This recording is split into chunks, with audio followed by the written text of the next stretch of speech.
국민들이 굉장히 많은 관심을 가지고 있는 것을 어떻게 하면 현실적으로 정책화하는 것인지는 정치인의 숙제라고 생각을 하고요. 예. 다만 이 과정에서 그 탈모에 대한 뭐 범위라든지 적용 기준 같은 것에 대해서는 우리가 전문가랑 같이 이제 상의를 해서 또 우리 국민들이 합의할 수 있는 상황 안에서 할 수 있다고 생각을 하고 네. 예. 사실 CNN이나 타임즈에 어저께도 굉장히 많은 그 탈모 공약이 보도가 됐습니다. 예. 그래서 한국뿐만 아니라 전 세계적으로도 이 삶의 질이 변하고 사람들이 원하는 것이 변하는데 예. 건강보험 적용 기준을 어디까지나 할 것인가라는 것은 예. 굉장히 이게 주목하고 있는 사례예요. 그래서 네. 외국에서도 지켜보고 있는 공약이다 이렇게 말씀드리겠습니다. 근데 이제 일반 네, 대선이 이제 60일 앞으로 다가왔습니다. 여야 후보들의 경쟁은 치열해지고 안철수 후보의 상승세가 지금 변수로 부상하고 있는 상황이죠. 전문가와 함께 좀 자세히 짚어보도록 하겠습니다. 네, 최병묵 전 TV조선 해설위원, 이두아 국민의힘 선대위 법률지원단 부단장, 복기왕 전 아산시장이자 민주당 선대위 대변인 최지은 민주당 선대위 대변인 모셨습니다. 안녕하세요. 안녕하세요. 반갑습니다. 안녕하세요. 네, 주제 바로 보시죠.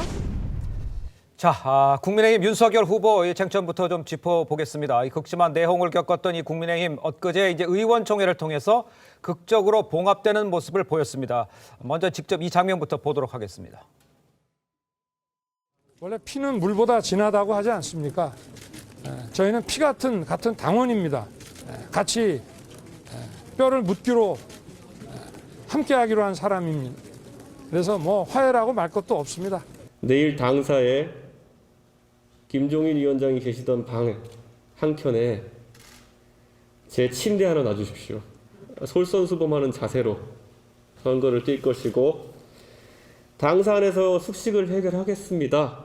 그것이 3월 9일 당선되는 날 하나의 밑거름이 되기를 바라면서 자, 지금 보셨습니다만 일단 윤 후보와 이 대표의 갈등은 이제 수면 아래로 가라앉는 모양새입니다.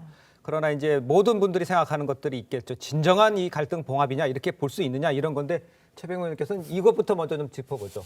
글쎄 그거야 뭐 누가 알겠습니까만은 왜 그러냐면 이준석 대표가 이제 저런 식의 갈등을 벌인 게 뭐 이번이 처음이 아니니까. 그렇죠. 예. 그러니까 또 다시 이제 그 갈등의 당사자가 되는 것 아니냐 뭐 이렇게 해서 이준석 대표 자체에 대한 불신을 야권 지지자들이 굉장히 많이 갖고 있는 건 사실입니다. 네. 자 그러나 이제 대선이 60일 앞으로 다가왔고 그다음에 본인이 직접 그 당사에서 숙식을 해결하겠다 이렇게 지금 얘기를 하고 있는 상황이란 말이죠. 그렇죠. 저렇게 된다면 이번에 더군다나 이제 본인의 어찌 보면 가장 강력한 정치적 후원자라고 할 수 있는 김종인 전 총괄선대위원장도 선대위에서 나갔단 말이죠. 그렇죠. 그리고 아예 자리가 없어졌어요. 예. 그렇게 본다면 본인이 여기서 지금 다시 그 윤석열 후보와 갈등을 벌이는 것이 더군다나 그렇게 약속을 했잖아요. 다시 한번 어떤 문제가 생기면 대표직을 내놓겠다 이렇게 얘기를 했어. 그걸 의원들한테 전부 다 약속을 했거든요. 네. 그렇게 된다면 아마 또다시 여러 가지 문제를 일으키기는 어려운 상황이 아닌가. 그걸 아마 이준석 대표도 충분히 자각하고 있을 것이다. 저는 이렇게 생각을 하고 있습니다. 예. 네, 앞서 들으신 대로 국민의힘 당사의 5층은 윤석열 후보실이고 이준석 대표는 지금 들으신 것처럼 6층 한켠에 침대를 펴고 숙식을 하면서 대선을 지원할 예정이다 이렇게 밝혔는데 이런 방식으로 또 구원투수가 될 수 있을까요, 이준석 대표? 사실 이제 국민들이 불편해하는 거는 당 내부에 내홍이 있거나 이제 오만해 보이는 모습을 네. 국민들이 불편하고 하시는데요. 그래서 이런 부분에 대해서 이제 각오를 보여주는 그런 행보 아닌가 싶습니다. 예. 과거에도 박근혜 전 대통령 선대위 시절에도 사실 여러 가지 논란이 있어서 70여일에서 60여일 사이에 한 60며칠 남겨두고 김무성 전 대표가 총괄 선대위원장으로 와서 이렇게 숙식하는 모습을 보여주면서 이제 예. 선거를 승리로 이끌었었는데요. 그때 이제 이준석 대표도 선대위에 이제 일을 했었기 때문에 그런 학습 효과가 있는 게 아닌가 싶고요. 그리고 무엇보다도 사실 이제 당 대표가 이제 라꾸라꾸를 사서 숙식을 하겠다 이렇게 되면 모든 사람들이 좀 긴장이 되는 게 사실이거든요. 거의 되게 불편하잖아요, 사실은. 그리고 저희가 이제 당사가 이제 돈이 별로 없어가지고 당사에 많이 못 있어요. 그래서 이제 저희 이제 선대위가 아니라 선대본부가 돼서 저희 직함도 다 사실은 지금 다시 받아야 되고 전직인데 근데 뭐 흩어져 있거든요. 한 빌딩에 저희 못 있어요. 민주당은 여쭤보니까 한 빌딩에 주로 있다 그러시더라고요. 저기는 형편이 그래도 저희보다 낫고 저희 5층, 6층밖에 못 쓰니까 이제 주로 다 헤어져 있는데 당 대표가 주로 이제 그 국회에 저희가 있어요. 당 대표실이 있고 거기서 직원들도 많이 있는데 아예 옮겨와서 그 김종인 전 총괄 선대위원장이 계시던 거기 한편에 이제 놔두고 하겠다는 건 그만큼 더 낮은 자세로 겸손하게 그리고 결기를 보여주면서 모두 열심히 하자 이런 각오를 보여주는 거고요. 그만큼 비상하다는 네. 거죠. 지금 시기가 그런 각오를 보여주고 주려고 노력하는 것 같습니다. 알겠습니다. 그 아니란 얘기를 하시려고 하는데 좀 이따 하시고요. 내용 속에서 지금 윤 후보 이 대표 양측을 향한 이제 비판도 많았는데요. 윤 후보는 엊그제 이 국민의힘 청년 보좌역 간담회에서 1시간 넘게 청년 보좌역들의 이 비판을 들었습니다. 이 목소리도 좀 들어보겠습니다. 홍준표 의원과 유승민 전 의원을 끌어안아서 대승적으로 함께하는 모습을 국민들은 기대하고 있습니다. 삼고 처리가 필요하다면 하셔야 됩니다. 지금 후보의 곁에는 간신들, 아첨꾼들, 정치 기생충 같은 13칠만 가득합니다. 그들을 버리시고 민심의 심판대 위에 다시 서십시오. 여러분한테 오늘 이 말씀이 2030의 얘기가 아니라 제가 볼 때는 이게 전체 국민의 얘기라고 저는 생각합니다. 적극적으로 해서 의견 내세요. 거기서 안 받아주면 후보방으로 직접 오십시오. 다만 너무 두껍게는 쏘지 마시고 제가 읽어야 될 자료가 하루에도 엄청 많으니까. 네, 청년 보좌역들의 발언들 굉장히 날카로웠습니다. 뼈 아팠을 것 같은데 홍준표 의원은 윤 후보에게 이 대표를 품으라고 조언을 했다고 했는데 또 어떤 식으로 품어야 할지 저 모습도 어떻게 보셨는지. 네.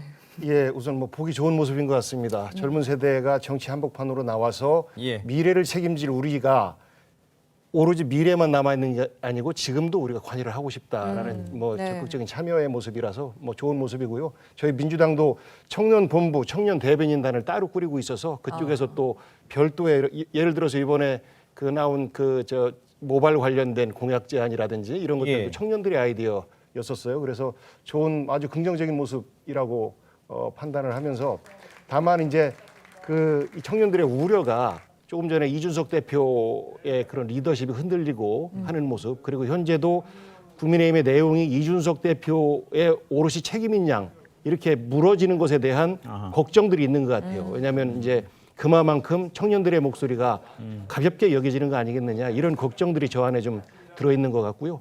조금 전에 말씀하신 것 중에서 팩트 체크 하나 해드리면 민주당이 더 작아요. 아 그래요? 건물 가격도 더 쌉니다. 예, 훨씬 비싸요. 그 국민의힘 건물이. 그리고 저희들도 마찬가지로 다른 그 건물에서 이렇게 새들어서 운영하고 있습니다. 아 제가 왜 그런 오해를 했냐면 민주당 이제 선대위 대변인들이 우리 당 선대위 대변인들보다 한 숫자가 한 두세 배 많으세요. 정확히 모르겠지만 엄청 많으신데 우리 어디 계세요라고 물으면 당사에 계신다 그러시는 거예요. 근데 우리 당은 선대위 대변인들이 2분의 1, 3분의 1도 안 되는데 당사에 못 있어요. 공간이 없어가지고 저희도 딴 건물에 있어서 그래서 오해를 했습니다. 알겠습니다. 오해한 것으로 정리를 하고요.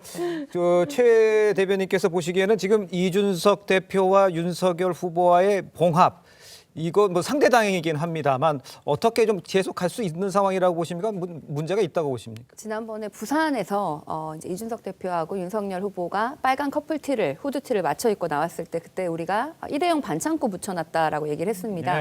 근본적인 문제가 해결이 안 됐는데 미봉합돼가지고 겉으로 이렇게 보이는 것만 보는 것은 사실이 아니죠. 이번에는 오히려 두 번째이기 때문에 더 불안한 마음이 더 많이 들고요. 과연 여기서 근본적인 문제들이 해결되지 않고 이것이 계속될까라고 생각하는데 첫 번째 근본적인 문제는 윤핵관들의 인사 문제고요. 두 번째는 국민의힘 그리고 윤석열 후보가 가지고 있는 꼰대 문화라고 생각을 합니다. 30대 당대표를 뽑아놓고 논의는커녕 뭐 권한은커녕 논의에도 포함을 시키지 않으니까 이런 일들이 벌어졌는데요. 앞으로 그 진정성이 얼마나 바뀔지는 두고 볼 일입니다. 네, 말씀해 주시죠. 예, 우선 그 봉합이지만 어쩔 수 없는 봉합 아니었겠습니까? 봉합될 수밖에 없는 상황이었었고 그리고 이준석 대표 입장에서는 후보가 당무 우선권을 발동을 하고 그리고 전체 의원총회에서 당대표 사퇴한 결의를 제출하기 직전에 있어서 사실상 정치인 이준석이 선택할 수 있는 카드는 없었다. 그래서 울산 이후에 두 번째 백기 투항을 한 것인데 뭐 백기라도 봉합은 봉합이니까 저희 민주당에서는 이재명 후보가 가지고 있는 현장 능력, 정책 능력, 예. 그리고 민생 적응 능력 이런 것들을 국민들에게 보여드려야 되는데 사실 국민의힘 내용이 주요 뉴스가 되면서 드러나지 못했어요. 그래서 지금이라도 저는 서로 활발하게 국민들에게 서로의 장점을 부각시켜가면서 이번 대통령 선거 캠페인이 국민들에게 희망을 줄 수 있는 캠페인이 됐으면 좋겠다라는 바람을 갖는 것이 저희 민주당의 공식 입장입니다. 알겠습니다. 자, 이런 상황인데 이제 윤석열 후보가요 SNS를 통해서 여성가족부 폐지를 언급을 했습니다. 요 이준석 대표의 공약하고 맞죠. 그다음에 출근길 지하철 타기도 같이 했습니다. 거기다 공약이 담긴 59초짜리 이제 영상 잠시 후에 보실 텐데 이거 같이 찍었어요. 그러면 물론 미봉책이고 또 터질 수 있다고는 하지만 지금 이 순간은 그래도 좀 같이 가고 있다 이렇게 볼 수 있는 거죠. 아니 적어도 이게 이제 미봉책인지 아닌지는 좀 시간이 흘러봐야 아는 것 아닌가요? 아마 미봉책이길 기대하는 분들도 있을 거예요. 그러나 시간이 흘러봐야 되겠죠. 흘러가서 미봉책인지 아니면 이준석 대표가 정말 과거의 행동에 대해서 자성하고 윤석열 후보를 위해서 3월 9일까지 정말 숙식을 같이 하면서 24시간 비상체제를 운영할 수 있는지 이런 것들은 지금 진행 중인 상황이에요. 그러니까 우리가 섣불리 결론을 내기 어렵지만 제가 보건대는 지금 현재 60일밖에 남지 않았고 그다음에 과거에 했던 이준석 대표의 방식 그다음에 본인이 의원 전원에게 약속한 내용이 있기 때문에 아마 미봉책이라고 할지라도 그래도 이것이 3월 9일까지 무슨 특단의 무슨 갈등 상황으로 번질 가능성 그게 별로 없어 보인다. 이게 이제 제 전망이고요. 그런 차원에서 본다고 한다면 지금 윤석열 후보도 이준석 대표의 어떤 그런 일종의 회군이죠. 갈등 양상으로 보면 그런 회군을 가지고서 이준석 대표를 좀 존중해줘야 되는 측면이 있잖아요. 그러다 보니까 이준석 대표가 제안했던 몇 가지 선거운동 방식이나 아니면 저런 홍보 양상이나 뭐 이런 것들을 좀 본인이 수용하고 더군다나 여성가족부 폐지 같은 경우는 그동안에 이준석 대표가 주장했지만 윤석열 후보가 거기에 대해서 별로 동의한 기색이 없었어요. 특히 뭐 이수정 교수 뭐 이걸 가지고 그 젠더 문제를 가지고 상당한 정도의 또 추가 갈등이 있었잖아요.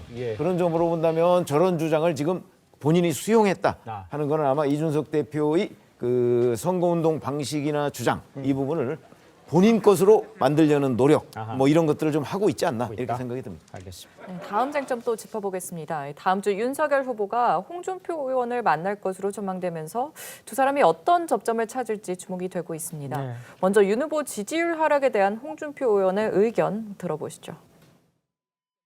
최근 윤석열 후보의 지지율이 떨어진 이유는 뭐라고 분석하고 계십니까? 섭척동자도 알 수 있는 문제입니다. 이거는 후보 본인의 역량, 그 문제하고 처가비리입니다. 처갓집 비리는 내가 대통령이 되면 가차없이 엄단하겠다. 내 아내도 용서하지 않겠다. 그는 단호한 결기를 국민들에게 보여주고 국민들이 믿어야지 다시 한번 지지율이 재반등할 기회가 올 거라고 저는 봅니다. 그런데 홍 의원은 오늘 저는 이미 윤석열 후보를 돕는 역할을 하고 있다 이렇게 해석했거든요. 이거 어떻게 보셨어요? 홍 의원이 윤 후보를 좀 적극적으로 도와줄 것으로 보십니까? 사실 이 당내 경선을 하고 나면 물리적인 시간이 꼭 필요해요. 절대적인 시간이. 그러니까 예를 들면 민주당도 10월 10일에 그 이재명 후보가 그 후보로 선출이 되고 나서 이낙연 전 총리가 실제로 동행을 하고 선거 운동을 하기까지 시간이 얼마나 걸렸을 것 같습니까? 70일 이상 걸렸죠. 거의 80일 이상 걸렸는데 그전엔 항상 그렇게 얘기하셨잖아요.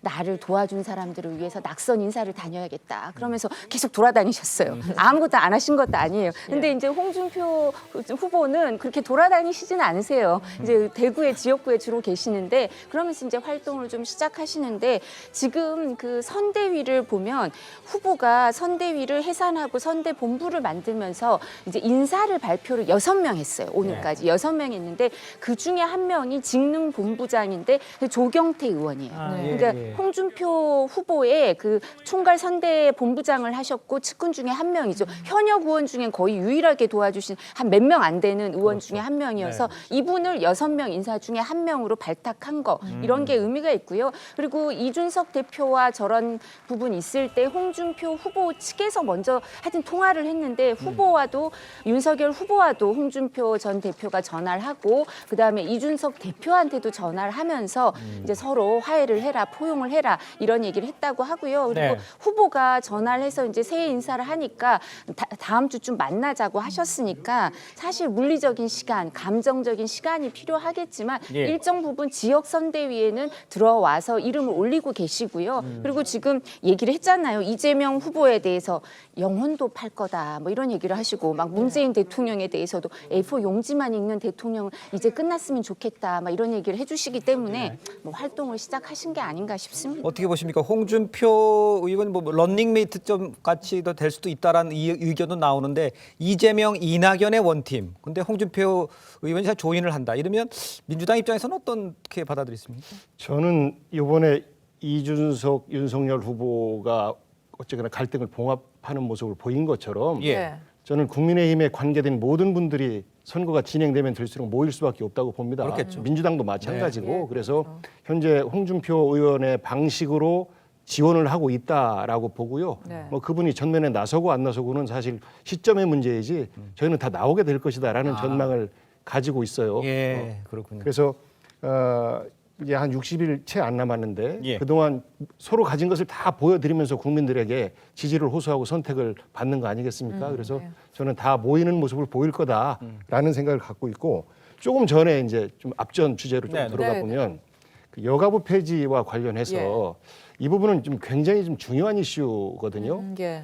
그러니까 과거에 우리가 여성들의 사회 진출을 도와주기 위해서 여성들에 대한 다양한 우선권을 주고 했었는데 지금 우리 사회의 현상은 여성들이 과연 남성들과 똑같은 사회 진출의 모습을 보이고 있느냐?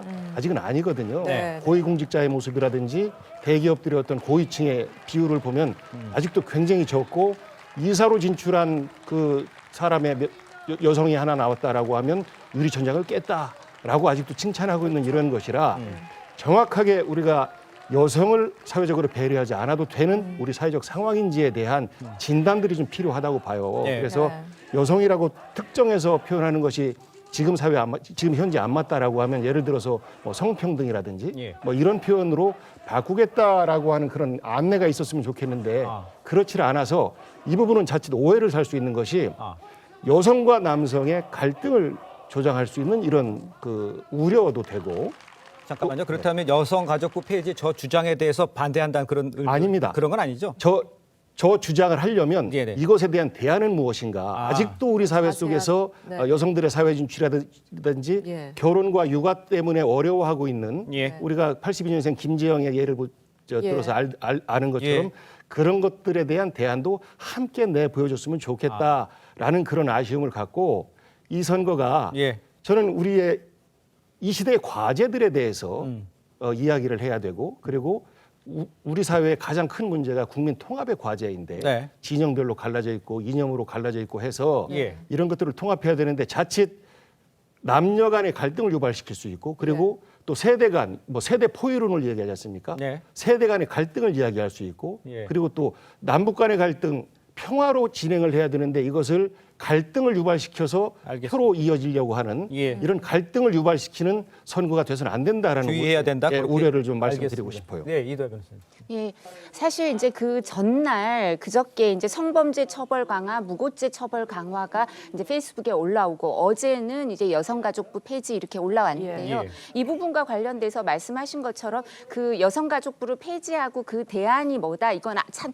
발표가 될 거니까 조금만 기다리시면 되고요. 근데 이제 젊은 사람들한테 2030 세대들한테 다가가는 방법으로 좀 임팩트 있고 명료한 메시지를 전달하는 방법이 필요하다 그래서 그러는 거지 저희가 대안이 없는 게 아니고요. 그리고 이 부분과 관련해서 사실 지금 기존의 민주당이 여성이나 이런 분들 지지를 더 많이 받았고 여성 단체에서도 지지를 많이 해서 남인순 의원도 여성 단체 출신으로 비례로 가셨던 분들이죠. 그런 분들이 있는데 그런데 민주당이 어땠습니까? 지금 성인지 예산 한 해에 거의 35조씩 쓰는데요. 근데 오거돈, 안희정, 박원순 이런 광역자치단체장을 배출한 사람들은 누굽니까? 그뿐만 아니라 민주당 지방자치단체장 중에서도 출신 중에서도 성범죄로 처벌받고 이런 사람들에 대해서 제대로 처벌하지 않으면서 경향신문이나 한겨레에서 특집으로 위력에 의한 성범죄 이런 거에 대해서 민주당이 무엇 하고 있냐 문제 제기를 하고 있거든요. 그래서 그런 부분에 대해서도 국민의힘은 다 끌어안고 세대별로 그리고 이거 갈라치기가 아니고요. 오히려 세대별로 적합한 이슈에 대해서 얘기를 하면서 그런 부분까지 효율적으로 성인지 예산도 쓸 수 있고 그렇게 위력에 의한 성범죄 이런 문제에 대해서도 대책을 잘 마련해서 이 공약을 말씀드리도록 하겠습니다. 앞으로 계획을 하고 있다 이렇게 이해를 하면 될 것 같고요. 네, 반론 있으시면. 네, 뭐 아무리 선거가 모든 사람을 껴안고 가야 되는 상황이긴 하지만은 그래도 이 후보의 일관성이나 비전이 좀 있어야 되지 않습니까?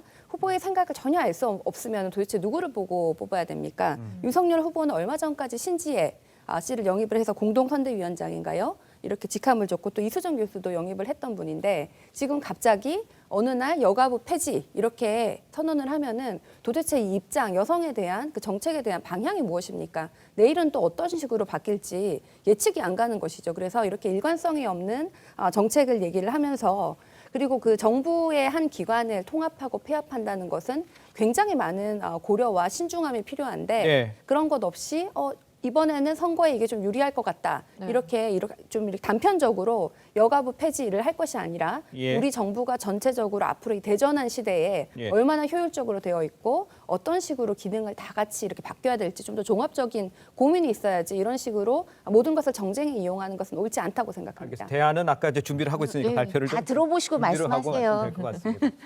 자, 다음 순으로 넘어가 볼까요? 네, 국민의힘 내홍 쟁점으로 다시 좀 이어가 볼 텐데요. 이준석 대표는 김종인 전 위원장이 복귀할 수 있도록 기회를 만들어 보겠다고 했습니다.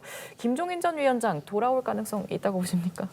글쎄 이제 뭐 이준석 대표는 그동안 김종인 전 위원장하고 왜 우리 사이는 척하면 척이다 이렇게 얘기를 해왔잖아요. 그러니까 아마 이준석 대표가 가서 어떤 식으로 김종인 전 위원장 복귀를 위한 여건을 조성하고 또 그 부분에 가서 조성만 한다고 되는 것도 아니고 또 윤석열 후보의 승인이 있어야 되지 않겠습니까? 그러니까 그걸 협의를 잘 하면 혹시라도 뭐 가능성이 있지 않을까 저도 뭐 배제하지는 않습니다만 그동안 이제 김종인 전 위원장이 총괄선대위원장 그만두면서 곧바로 또 국민의힘에 대해서 여러 가지 비판적 입장을 보였어요. 그리고 지난 4.7 서울시장, 부산시장 보궐선거 이후에도 김종인 전 위원장이 또 그런 게 있단 말이죠. 그렇다면 국민의힘과 김종인 전 위원장 간에 또 쌓인 그 옛날에 그 일종의 구원 비슷한 것, 뭐 이런 것도 꽤 있어요. 그래서 이게 그렇게 간단한 문제는 아닌 것으로 보이고, 저는 분들의 도움을 받는다는 거는 뭐 윤석열 후보도 뭐 크게 나쁘진 않겠으나, 여하튼 저 문제를 가지고 또 한번 윤석열 후보와 이준석 대표 간에 무슨 갈등의 불씨가 돼서는 곤란하지 않겠습니까? 그렇겠죠. 그러니까 아마도 그런 문제에 관한 그 이준석 대표와 윤석열 후보 간의 어떤 소통 뭐 이런 것들이 전제돼야 할 텐데 그거는 지금 저희가 알 수는 없는 상황이죠. 뭐 서로 얘기를 하고서 지금 추진이 되고 있는 것인지 그러니까 그건 좀 더 지켜봐야 될 대목입니다. 알겠습니다. 김종인 총괄 대표 이야기도 있지만요. 지금 당면 과제에 또 이런 이슈가 있습니다. 이 국민의당이 안철수 후보 이야기를 안 할 수가 없는데 안철수 후보의 지지율이 지금 가파르게 상승하고 있다 이렇게 볼 수가 있습니다. 이 안 후보와의 단일화 가능성이 그러니까 당연히 또 이야기가 나오고 있어요. 그리고 대선 막판에 최대 변수가 될지 이것도 지금 쟁점이긴 한데 민주당 입장에서는 어떻게 보십니까? 저 가능성이 있다고 보시고 상정하고 준비를 하고 계시는 상황입니까? 어떻습니까? 그걸 뭐 어떻게 예측하겠습니까? 저는 국민의힘 내용이 좀 일찍 끝날 수 있었던 이유가 전체가 사실 이준석 대표를 압박했던 요인이 또 하나 있고 그리고 일부 언론사에서 안철수 후보의 경쟁력과 단일화 가능성을 언급을 했어요. 그래서 사실 당과 후보가 굉장히 급한 마음이 들어서 내분 봉합이 좀 빨리 됐다라는 예측을 하는데 그 국민의힘에서 지금 더 이상 갈등 없이 선거운동을 잘 진행한다면 저는 안철수 후보가 다시 이만큼 올랐던 지지율이 빠지지 않을까라는 그런 전망을 해요. 그래서 사실 국민의힘 내홍의 갈등을 가장 걱정스럽게 바라보고 있는 후보가 안철수 후보가 되지 않을까. 그리고 뭐 그 지지율의 그 수위에 따라서 나중에 뭐 물론 선거 직전까지 후보 등록 직전까지 가야 되겠지만 예. 단일화 여부는 그때쯤 판단하지 않을까 싶습니다. 예, 그렇군요. 자, 그런데 이제 이 대표는요, 안 후보의 지지율 상승도 거품일 뿐이다. 지금 복귀왕 그 대변인 얘기하신 거 비슷한 맥락인 것 같은데요. 거품일 뿐이라고 주장을 하고 있습니다. 단일화 문제가 이게 부상을 하면 아까 뭐 언급을 해줬습니다만 최병무 의원께서도 이게 지금 뭐 불씨가 남아있는 것 중에 하나, 이게 지금 안철수 변수에 대해서 이걸 어떻게 할 거냐, 이게 만약에 영입하냐 안 하냐, 이 문제로도 불씨가 될 수 있는 상황 아닌가요? 그 불씨는 충분히 될 수 있죠. 왜 그러냐면 이준석 대표는 그동안에 안철수 대표와 굉장히 안 좋은 관계를 유지해왔고 지금도 그 변함이 없는 것으로 보여요. 그렇게 보이죠. 그렇게 보이는 것으로 봐서는 예. 만약에 윤석열 후보, 근데 윤석열 후보는 안철수 대표에 대해서 그렇게 부정적이지 않아요. 그러니까 이런 점을 고려해 보면 예. 결국 이 문제가 나중에 또 불씨가 되지 않겠네 이렇게 좀 그 많은 분들이 전망을 하고 있지만 네.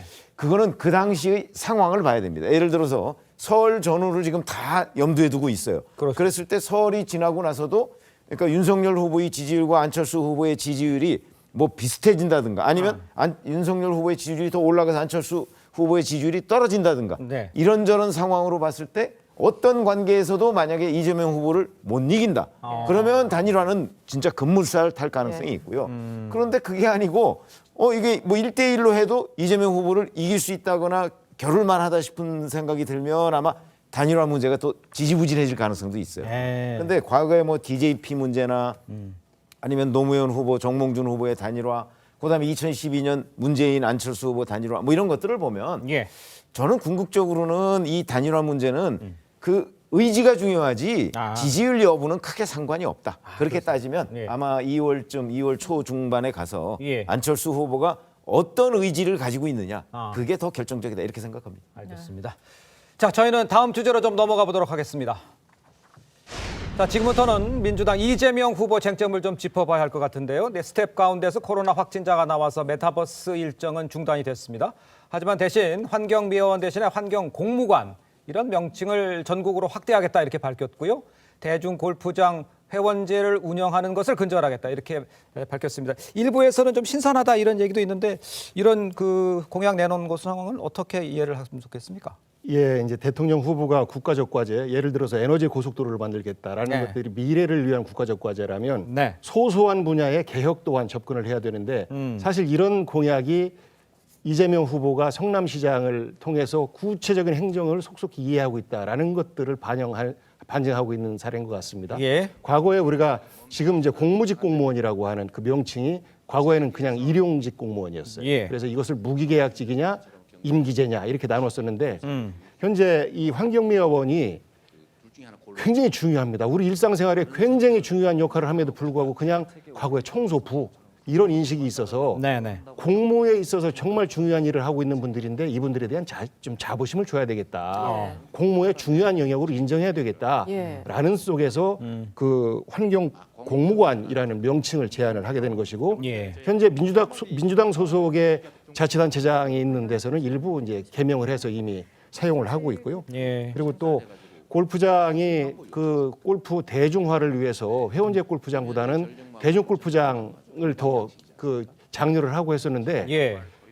회원제 골프장은 특수세가 있어요. 근데 예. 대중 골프장은 특수세가 없습니다. 네. 이거를 대중 골프장을 운영을 하면서 사실 변칙의 방법으로 우수 회원이라든지 우수 고객이라든지 혹은 뭐 운영위라든지 이렇게 하면서 회원과 똑같은 특혜를 주고 또 이익을 받고 하는 행태들이 있어서 대중 골프장 운영을 대중 골프장 맞게 바꾸겠다라는 그 것이고요. 또 하나는 또 우리가 일상생활에서 병원 안 가본 분들 뭐 없을 텐데 실손보험 병원 갔다가 청구하려면 엄청나게 복잡한데 예. 이것을 병원에 위탁해서 병원에 일괄적으로 접수를 시키면 끝날 수 있도록 하는 알겠습니다. 이 부분에 대해서도 접근해 보겠다라는 소소한 이런 공약들을 제안을 했습니다. 알겠습니다. 네, 또 관심이 커지면서 가발이나 이 모발 이식 수술도 보험 적용 대상에 포함하는 내용을 검토 중이라고 하는데요.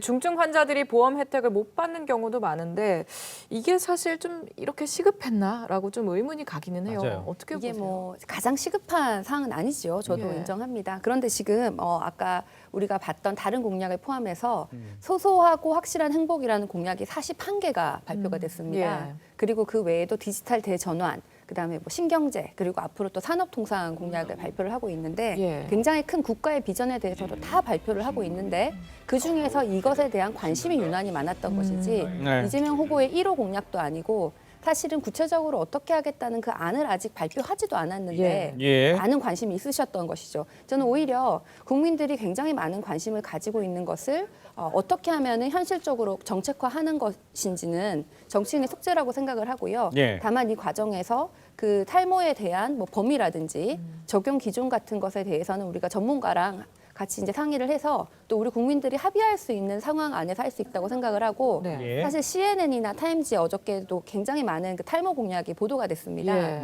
그래서 한국뿐만 아니라 전 세계적으로도 이 삶의 질이 변하고 사람들이 원하는 것이 변하는데 예. 건강보험 적용 기준을 어디까지나 할 것인가라는 것은 예. 굉장히 이게 주목하고 있는 사례예요. 그래서 네. 외국에서도 지켜보고 있는 공약이다 이렇게 말씀드리겠습니다. 근데 이제 일반적으로 생각할 때 이제 건강보험이라는 게 재정적 압박이 굉장히 있는 상태인데 중증 환자들의 입장에서는 저거 치료했으면 좋겠다는데 보험 안 되는 것들 많거든요. 그런데 물론 이제 생활 소소한 행보 이런 것도 중요하지만 그쪽 입장에서 봤을 때는 조금 문제가 있을 수도 있지 않을까요? 예, 저도 이제 이번에 많은 걸 알게 됐는데 탈모 환자들 이제 약을 처방받는 사람들이 한 23만 몇천 명이 되고 이분들은 이 공약에 대해서 이제 아주 환영하는 그런 입장도 있었다고 합니다. 근데 네. 지금 한국 암 환자 권익 협회에서는 중증 환자들은 사지로 내몰리고 있다며 공약 철회를 촉구하고 있어요. 그러니까 이제 민주당 선대위에서 원래는 1월 7일 날 가발도 포함되는지 모발 이식도 포함되는지 다 알려주신다고 했거든요. 근데 이거에 대해서 지금 뭐라고 하시냐면 지금 두 분 대변인 나와서도 말씀을 하시지만 확정적인 건 아니다라는 취지로 얘기를 하시는 것 같아요. 그래서 이재명 후보의 공약은 모두 확정적인 게 아니구나. 이게 변할 수 있구나. 유연성이 있어서 좋은 점도 있는데요. 근데 전국민 재난지원금처럼 작년 10월 다루고 11월 7일 다루고 11월 18일 다루고 1월 4일 다루고 1월 5일 다루고 계속 발언이 바뀌는 것처럼 뭐 이거는 어떻게 될지 봐야 되겠지만 기본적으로 건강보험 재정 문제가 있고 또 역차별 문제가 있고요. 후보가 이재명 후보가 여기에 대해서 1,000억 정도 가지고 퍼주기라고 하는 게 이해가 안 간다. 이 1,000억에 대해서 위험한 인식을 갖고 있는 게 아닌가라는 지적도 있고요. 그리고 무엇보다도 1,000억이 아니라 명확한 재정 추산이 아니라는 주장도 나오니까 뭐 이제 공약 한 개 얘기하셔가지고 여러 논란을 불러일으키고 또 여기에 대해서 관심이 집중된 건 사실인데 뭐 이게 확정적인 공약은 아니라고 하시니까 네. 지금 암 환자 협회나 아니면 다른 분들 중증 환자 가족들의 목소리에도 귀를 기울여서 합리적인 공약이 그래도 좀 빨리 나오셔야 저희가 토론할 때도 주제에 포함되지 않을까 싶습니다. 알겠습니다. 네. 네. 저는 뭐 우리 이두화 부단장님께서 우리 당을 대변하시는 게 아닌가 이런 생각이 들 정도인데요. 네. 이게 좀 합리적인 공약이 나와서 좀 제대로 된 정책 토론 좀 할 수 있었으면 좋겠습니다. 예. 윤석열 후보는 도대체 생각나는 공약이 뭔가 잘 모르겠고요. 이 말씀하신 사각지대 건강보험에서 적용되지 않는 중증 환자가 있다면은 그분들에게 제대로 건강보험이 적용될 수 있도록 건강보험을 확대하자. 중증 환자들을 위한 그런 사각지대를 없애자라고 이제 대안을 내놓으셔야죠. 무조건 탈모가 이상하다고 할 것이 아니라 건강보험에 대해서 뭐 재정 건전성이라든지 이걸 어떻게 하자라는 대화가 예. 돼야 된다고 생각을 하고요. 예. 그리고 지금 뭐 여기에 1,000억 정도가 들어간다고 하시는데 우리가 말을 바꾼 것이 아니라 아직까지 공식 발표도 안 했는데 이 공약이 굉장히 많은 분한테 호응이 얻으면서 인기가 있었고 우리가 지금 발표한 다른 40여 개의 공약 중에는 이미 발표를 했는데도 사람들이 잘 기억을 못 하시는 공약도 있고 그래서 정말 수요자 중심으로 이게 더 인기가 많았기 때문에 더 부각이 된 것이지 예. 뭐 이재명 선대위에서 더 부각을 하려고 했던 건 아닌데 다만 재정 건전성 여기 만약에 이 탈모 공약을 반영해서 1,000억 정도의 돈이 들어간다고 했을 때 거기에 대해서 재정 건전성을 걱정을 하시는 후보와 캠프라면은 왜 지난 선대위에 이 윤석열 후보가 50조, 네. 그다음에 김종인 전 위원장이 100조 얘기했을 때 구체적인 안이나 어떤 식으로 어떤 방식으로 할 것인지에 대해서는 왜 아무런 대안도 내놓지 않으시면서 이 1,000억에 대해서 재정 건전성을 과도하게 걱정하시는지 묻고 싶습니다. 알겠습니다. 네. 그다음에 근데 잘 아시지만 사실은 이 모발에 대한 건강보험 적용 이 문제가요. 건강보험 재정 건전성 뭐 이런 어려운 말 말고 돈이 있으면 벌써 됐겠죠. 그렇죠? 그리고 아까 암 환자 얘기도 많이 했지만 지금 암에 관한 신약들 있잖아요. 그렇죠. 그거 대부분 그 건강보험 적용이 안 됩니다. 왜 안 되죠? 돈이 없으니까 안 됩니다. 그렇기 때문에 1,000억 정도가 어떻고 2,000억 정도가 어떻고 하는 문제가 아니고 이게 그 재작년에 보면 비급여 진료비가 우리나라에서 16조 원이 들어갑니다. 예. 그렇죠?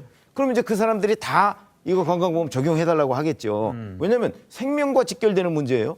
모발은 어찌 보면 질병성 모발, 질병성 탈모 얘기 그거 외에는 생명과 직결되는 건 아닙니다. 그렇죠? 훨씬 더 우선순위에서 급한 것들이 있어요. 근데 그런 부분에 대해서 전혀 고려하지 않고 그냥 사람들이 관심 있고 그러니까 요거 해보자, 저거 해보자 이렇게 얘기를 하면요. 건강보험 재정은 버틸 수가 없는 거죠. 그런 점에서 제가 보기엔 이거는 건강보험 재정 문제를 전혀 고려하지 않은 정치적 공약에 불과해요. 어떻게 보셨어요? 예. 확정적이지 않다라고 우리 최지은 대변인께서 말씀하신 부분은 아직까지 공약으로 완성되지 않았다라는 표현이고요. 저는 이거를 우리 청년들은 사실 탈모에 대해서 걱정을 안 하는 줄 알았는데 끙끙 앓고 있었던 측면이 있고 또 이번 공약이 나오면서 많은 분들이 사실 커밍아웃 하는 거 아니겠습니까? 그래서 공약이라고 하는 것은 이렇게 유권자들과 쌍방향 소통을 통해서 가려운 부분을 긁어줄 수 있는 것 또한 공약으로서의 한 역할이다라고 기능이다라고 생각을 해요. 재정 건전성, 건보의 재정 건전성 문제라든지 이런 것들을 확인을 해서 어느 범위까지 할 것인지 예산의 범위는 어디까지 갈 것인지는 해야죠. 현재 우리가 암뿐만 아니라 다양한 분야의 신약들은 사실 그 보험 적용을 안 받고 있거든요. 이 부분에 대해서도 함께 고민해야 될 과제입니다. 그래서 급한 거 있는데 그런 거를 제안하느냐라고 말씀하실 게 아니고 저는 그것과 동시에 어떻게 균형을 맞춰나갈 것인지에 대한 머리를 맞대고 이게 사실 누가 좋고 누가 나쁘고 이런 것이 아니지 않습니까? 그리고 아까 좀 전에 말씀하신 재난지원금 관련해서도 확정적으로 얼마를 줘야 됩니다라는 게 아니었습니다. 이재명 후보는 기본적으로 전 국민에게 기본 재난지원금을 드려야 된다라는 것을 자기의 소신으로 가지고 있어요. 그럼에도 불구하고 우리 현실이 이 소신을 펼치기에는 당장 급한 소상공인들과 그리고 우리 경제 활성화와 이런 것들과 다 결부지어서 당장 이 소신을 펼치기에는 부족한 면이 있다면 국민들의 합의와 정치권의 합의 되는 대로 따라야 된다. 그리고 예를 들어서 이번 추경의 액수에 따라서도 어떤 범위만큼 우리 국민들에게 재난지원금 형태로 드릴지도 정해야 된다라는 거지. 이거를 어떻게 자꾸 말바꾸기라고 말씀하십니까? 그렇게 하면 모든 정치인들이 다 상황에 따라서 변화된 상황을 말씀을 드리면 말바꾸기라고 비난받을 수밖에 없는 거 아니겠습니까? 알겠습니다. 아직 확정적이진 않다. 준비하고 있다. 여기까지는 이해를 하겠고요.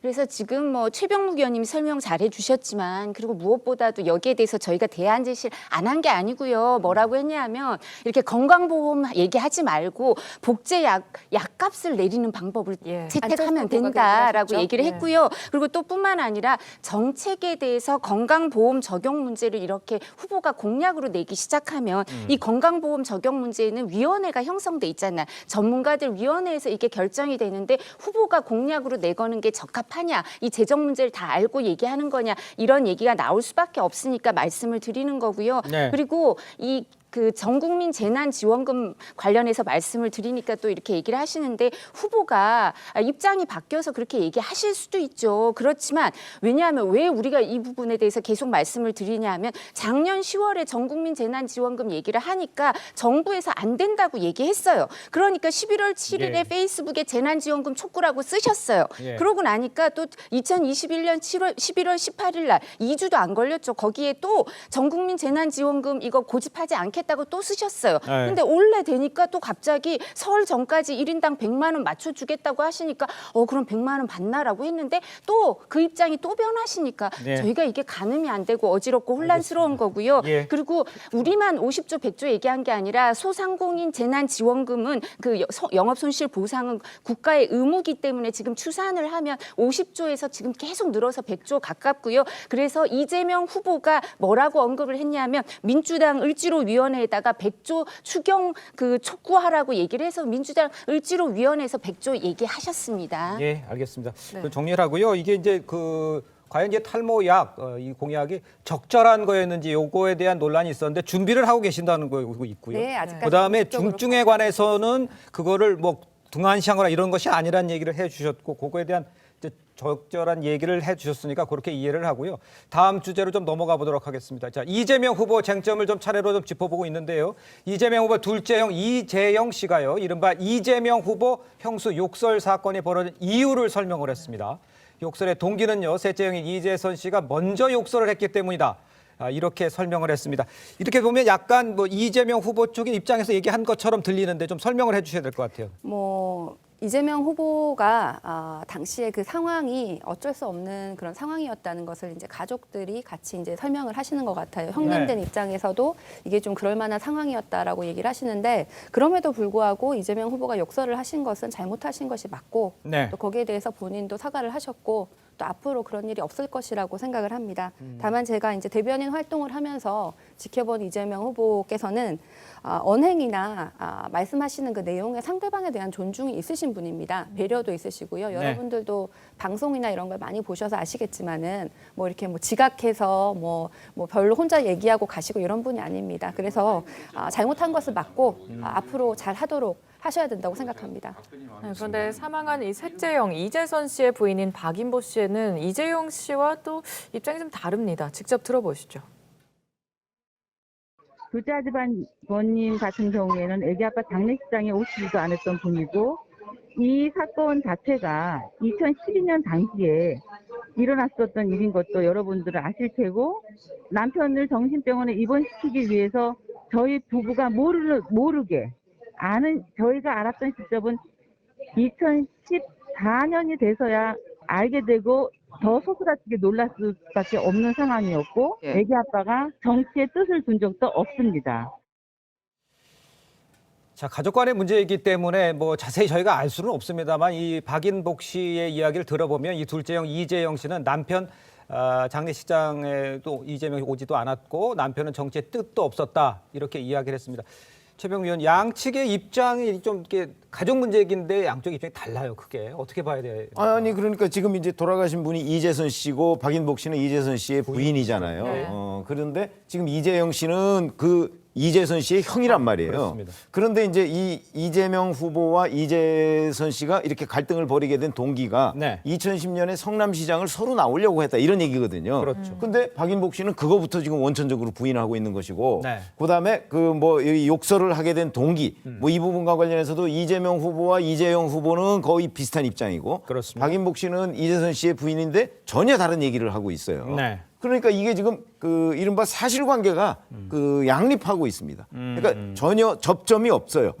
그러나 이 중에 분명한 거는 사실은 그 이재명 후보가 했던 형수 욕설 그거는 녹음이 돼 있어요. 그거는 뭐 움직일 수 없는 증거 아니겠어요? 그렇기 때문에 이 녹음 그다음에 욕설이 어떻게 이루어졌느냐 하는 거는 지금 진실 공방의 차원으로 넘어가 있다. 이렇게 보시면 되겠습니다. 그럼 먼저 말씀. 뭐 그 녹음이 된 사실은 분명한 사실인데 가족 간의 형제 간의 통화를 녹음해서 세상에 알린다라고 하는 것은 사실 우리 일반 상식에 안 맞습니다. 돌아가신 분과 그 형수가 이재명 후보와 관련자들과 통화하는 것을 다 녹음을 해서 세상에 알리고 상식적으로 형제 중에서 누가 공직에 있으면 사실 낙엽 하나도 조심하는 게 그 일반적인 가족인데 그렇지 않은 모습을 보이는 것에 대해서 사실 많은 분들이 안타까워하고 사실이냐 아니냐 뭐 누구의 주장이 맞느냐라는 것은 사실 확인할 수 없는 거 아니겠습니까? 서로 쌍방향 주장이기 때문에 그래서 이 부분에 대해서는 이재명 후보께서도 사과를 드렸고 그리고 그때 당시에 그 상황에 대해서도 인간 이재명이라고 하는 책을 보면 어떤 상황으로 해서 그 형의 뭐 입원 과정이라든지 이런 것까지 다 나와 있어요. 제가 말씀 안 드릴 테니까 그 부분만 해서 우리 시청자 여러분들께서 한번 보시면 객관적으로 이해가 되시지 않을까 싶습니다. 판매 금지 가처분 신청이 돼 있어서 이제 판매 금지가 될지도 모르지만 베스트셀러인 굿바이 이재명엔 다른 얘기가 나와 있어서 시청자들이 평가하시려면 그 같이 읽어보시면 좋을 것 같고 제가 한 개만 읽어보라고 말씀 안 드렸습니다. 그리고 아마 이재선 씨나 그 부인인 박인복 씨는 그런 마음을 먹는 것 같아요. 그런 생각을 하는 게 본인들이 억울하게 정신적으로 불안정하고 뭐 이렇게 그런 거에 대해서 억울함을 풀어야 해야겠다라고 생각을 하는 것 같고요. 네. 제가 그 파일을 들어봤더니 이재명 후보는 욕설될 걸 아시더라고요. 아시면서 이거 녹음해서 얘기해봐 이러시면서 얘기를 하시더라고요. 그리고 여기에서 이제 박인복 씨 쪽에서 하고 싶은 얘기는 돌아가신 형님이 뭐 모친한테 어떻게 했는지 모르겠지만 그거와 상관없이 들어보면 파일은 그냥 형 바꿔달라 그러니까 형이 쉬고 있다니까 형수한테 다짜고짜 욕설을 하시더라고요. 그러니까 거기까지 들어가지 마시죠. 그거는 네. 그래서 제가 거기까지는 가지 보기에는 마시죠. 그게 이유는 안 되는 것 같고 욕을 예. 욕으로 받아치는 걸 뭐 해명을 해주실 수는 없고 그리고 홍준표 전 대표가 얘기를 하죠. 이거는 품성의 문제니까 이거를 얘기를 할 수밖에 없다. 그리고 이게 문제가 되니까 정진상 부실장이나 이재명 후보의 측근들이 이 정신병원 강제 입원을 그 보건소장들한테 강제했다 이런 진술 조서가 언론에 보도되니까 문제가 되는 것 같습니다. 알겠습니다. 네. 거기에서 무슨 욕설이 있었는지 뭐 이런 것들까지 다 말씀하시고 싶으신 것 같은데. 아니, 제가 그런 욕설 저는 처음 들어봐서 말하고 싶지 않아요. 그 자리는 사실 수차례 그동안 몇 년 동안 네. 지난번 경기도지사 출마할 때부터 불거져 나왔던 것이라서 예. 우리 국민들께서 판단하실 것이라고 봐요. 이재명 후보가 공개적인 자리에서 뭐 유튜브도 있을 겁니다. 만약에 그때 내 앞에 있었으면 내가 아마 더 큰 잘못도 했을 수도 있다. 너무 화가 나서 아마 이성을 상실할 만큼의 흥분이 됐던 어머니에 관한 문제였기 때문에 네. 그랬던 것이고요. 어쨌거나 그 가족사에 관한 문제를 정쟁으로 이렇게 오랫동안 끄는 것에 대해서 예. 저는 좀 안타깝게 생각합니다. 알겠습니다. 자, 정치권 소식 네 분과는 여기서 인사 나누겠습니다. 고맙습니다. 감사합니다.